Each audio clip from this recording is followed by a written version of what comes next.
Reminder of the two types of HMOs that we've got in Nottingham. We have mandatory licensing, which is 5 or more people forming 2 or more households. The government took away the story test last year, where it would only be mandatory licensable if it was 3 or more floors.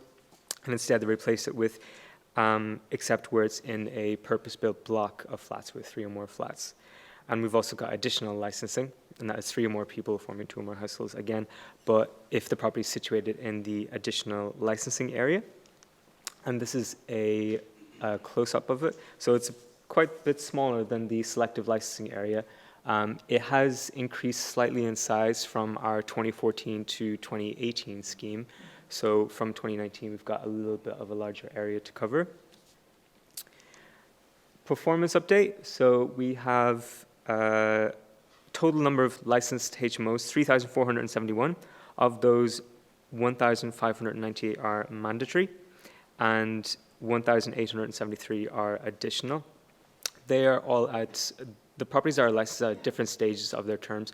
Some are coming to the end after 5 years, others have just been granted this week for up to 5 years. Pending applications, we've got around 997, and of those, around 483 are mandatory and 514 are additional. And again, those are at different stages of processing. So when you receive our application, it goes through different stages. For the officers, we review your certificates, plans, and then it goes on to other stages of checks with registration with other bodies before going on to an officer. So the total number, therefore, of HMOs in our system is around 4,468. In the city, we estimated that there were around 4,800, which means we've got about 320 or so unlicensed HMOs. We continue to work with our CPO colleagues, the community protection officers, and those in the antisocial behavior team. Currently, the focus areas around those areas are close to universities, but we're looking at a citywide expansion in around 20 throughout this year in 2020, where in previous years, when ASB occurred at properties, license holders were generally unaware of what was happening at their dwellings. So now we're working with CBOs. They inform us if they issue CPNWs, so that's community protection warning notices, or CPNs, and then we can advise the license holders of what's happening at their property so that they can comply with their license condition to take reasonable and practical steps to prevent and reduce ASB. And the same with waste as well, which is increasingly becoming an issue in the city. And the government has this year released a mandatory license condition relating to waste. So some councils didn't have a condition on waste, and the government has stated that going forward, licenses issued for HMOs must have that condition. It's been a really, really successful partnership. Less than 1 in 10 HMOs receive a third complaint of ASB when we advise the license holder of the incident. So at the moment, we operate a kind of a 3-stage process where we'll advise the license holders of what's happening at their HMO and step it up to 3-stage complaint process. From the academic year of 2017 to 2018, that resulted in around a 30% reduction in community protection warning notices and around a 50% reduction in community protection notices. So for a CPO to issue a community protection notice, they must give a warning first. So they exercise that by community protection notice warning.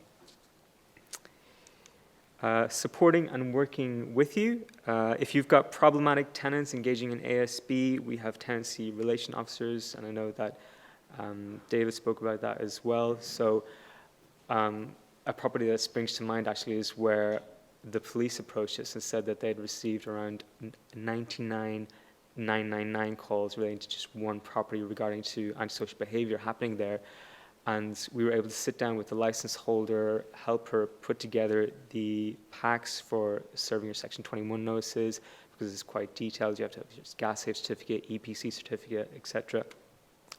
So we do our best to help license holders when they're experiencing problems at their HMOs. And as well, if tenants are frustrating you in the performance of your duties, we're clear that occupiers of HMOs have legal responsibilities as well under Regulation 10 of the HMO Management Regulation 2006, where they must not frustrate you in the performance of your duties. For example, if it is your duty to maintain the escape route in your HMO is clear of obstructions, and you have tenants who are dumping their personal effects there, that's frustrating you, that we're able to take action against those tenants for you. And as well as the same in relation to waste, we have license holders come to us where they've provided adequate bins, they've explained at length how to separate your waste, and yet tenants are still not putting it out on time. They've got mini landfills in their front gardens, and that is a breach of Regulation 10, where they aren't complying with the waste management arrangements that you've put in place for them. So again, we're happy taking referrals where the tenants are not complying with those regulations, because both you, if you are a license holder, and the tenants have responsibilities. So I'm very clear that tenants have to step up as well and not frustrate license holders. And we're looking at some new license conditions as well.